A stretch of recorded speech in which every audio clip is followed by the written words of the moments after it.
My name is Levi Huntsman, and I will be analyzing the poem Little Tiger by H.P. Lovecraft. We'll start by reading the poem line by line. Little tiger, burning bright, with a subtle Blakish light, tell what visions have their home in those eyes of flame and chrome. Children vex thee, thoughtless, gay, holding when thou wouldst away. What dark lore is that which thou, spitting, mixest with thy meow? We'll start off by talking about the poet's word choice, starting with Blakish light. This is both an intertextual reference and an oxymoron. We'll be focusing on the oxymoron right now. The word Blakish has a is very similar to the word blackish, especially emphasized by its placement next to the word light, showing a contrast in how there is somehow darkness and light reflected in this being, which seems to be burning. The phrases visions and dark lore on lines 3 and 7 are inferring a sense of complexity and depth to the subject of the poem, which is a cat. The words thoughtless, gay are in line 5, and they both are contrasting they are characterizing the children in contrast with the subject of the poem, the cat. Spitting is a verb which here is filling two purposes. Firstly, it is showing how the cat seems to be speaking as it is angrily retaliating at the children that vex it and hold it when it doesn't want to be held. And it is, yes, both angry and that it is, and the other one is that it seems to be angry, of course, as cats are. It's not uncommon to be said that it is spitting. The final word of the poem is meow. That coveted spot is taken by this word, obviously, to emphasize the twist of the poem, titled Little Tiger, in that it is not actually about a tiger, it is about a cat. Going back to the word lore, if we look at the dictionary definition of it, at the taught, we see something that is taught or something that is learned, and on the third definition, a particular body of knowledge or tradition. So this cat seems to have access to some kind of dark lore that is not, well, to say nothing of why it's categorized for being dark, it is asked of the poet, what dark lore are you saying? As in, it's something that the poet does not have, something that the children don't have, the reader of the poem does not have. This cat is uniquely obtaining, or uniquely has this knowledge. We'll take a quick look at punctuation, because there's a lot of it in this poem that I noticed. Starting off with commas. On the first two lines, it is used to emphasize the enjambment of the phrase burning bright with subtle Blakish light, bringing together both how the cat is burning bright has a blackish light to it. The exclamation mark in line 4, I read that as having or inferring a fascination or adoration that the poet has with the subject of the poem.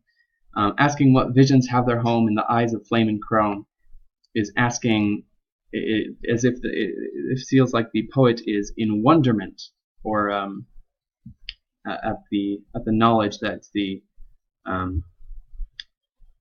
cat has. The hyphens easily separate the characterization of the children from the rest of the poem, which is used to characterize the cat. And the colon leads into the final couplet of the poem, and the question, it nicely separates it off from it. Rather than having a comma, it really emphasizes that couplet.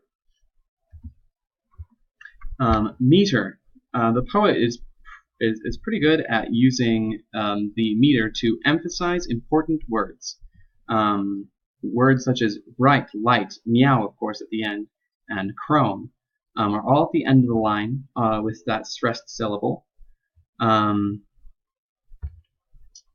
All single syllable words, so the whole word can have that emphasis, as well as on the words flame and lore, which are in the middle of the lines, but in those eyes of flame is emphasized, and what dark lore is also emphasized, bringing further emphasis to these important characterizing words. And there was one deviation from the established meter that I found in line 8. For example, the meter in line 1 seems to go little tiger burning bright, ending on a stressed syllable with alternating stressed and unstressed syllables. In contrast, in line 8, the way that I've always read it has been with an extra unstressed syllable, read spitting mixest with that second unstressed syllable, thy, and then 2 syllables on the last word, meow, which is just one more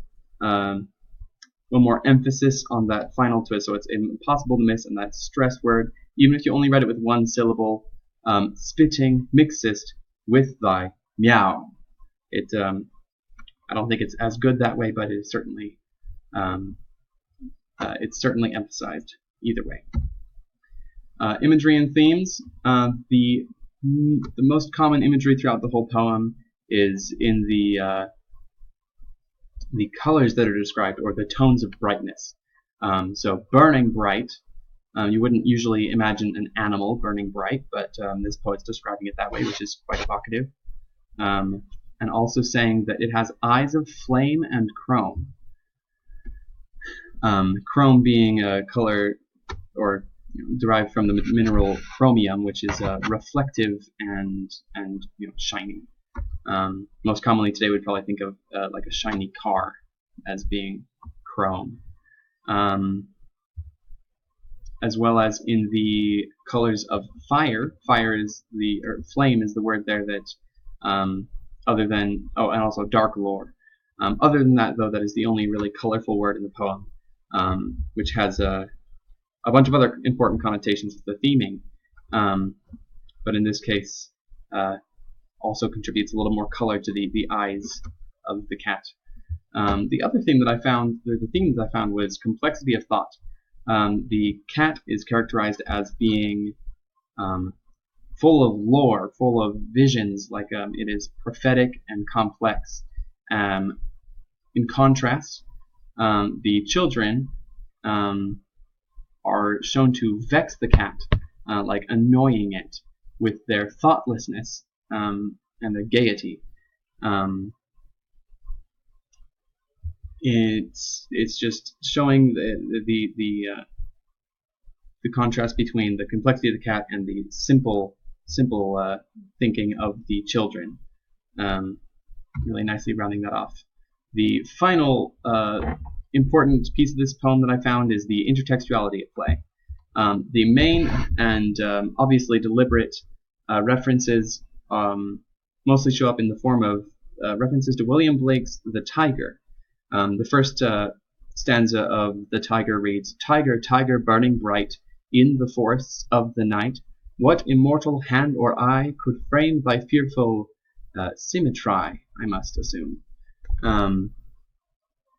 In this poem, William Blake is wondering what being could have forged such a majestic and ferocious beast, which is nicely contrasted by H.P. Lovecraft's poem, in which he is admiring the complexity of, one might think, a house cat, which is a fun little reference there. It is, of course, also referenced in the phrase burning bright, and the phrase Blakeish light, a reference to the poet's last name. H.P. Lovecraft also has a sincere love of cats and writes about them often. You can probably see there down at the bottom that I noted he has written an essay on why cats are better than dogs, which clocks in at nearly 6,000 words. He's also written another poem called The Cats, which the most The cats first show up in the 4th stanza, reading, "Legions of cats from the alleys nocturnal, howling and lean in the glare of the moon, screaming the future with mouthings infernal." So once again, the cats are talking with something infernal. If we look at the definition of infernal in the bottom right, we have of or relating to a netherworld of the dead, or of or relating to hell. In this case, the cats once again have some otherworldly knowledge beyond the reach of human experience again. Also, he also wrote a short poem called "The Cats of Ulthar," in which there is a caravan passing through a town which is kind of alluded to being maybe Egyptian, and the cat of a young boy is killed by a couple that has a habit of taking cats from their neighbors or that wander into their yard and doing terrible things to them.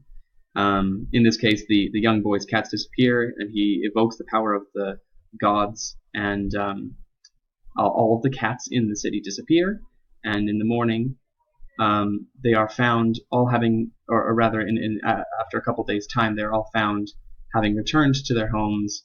It is insinuated that they have all collectively done some sort of strange ritual that was glimpsed by one member of the town, and they ate the townspeople. So once again, we have themes of like the gods or otherworldliness that the cats are uniquely connected to in his writing. So a lot of the same themes in his writing, and that fun reference to how he sees cats as tigers. My final thoughts are that that's pretty much the main message, is that cats are complex and very intelligent, and in the author's opinion seem to be such in a way that is beyond human knowledge.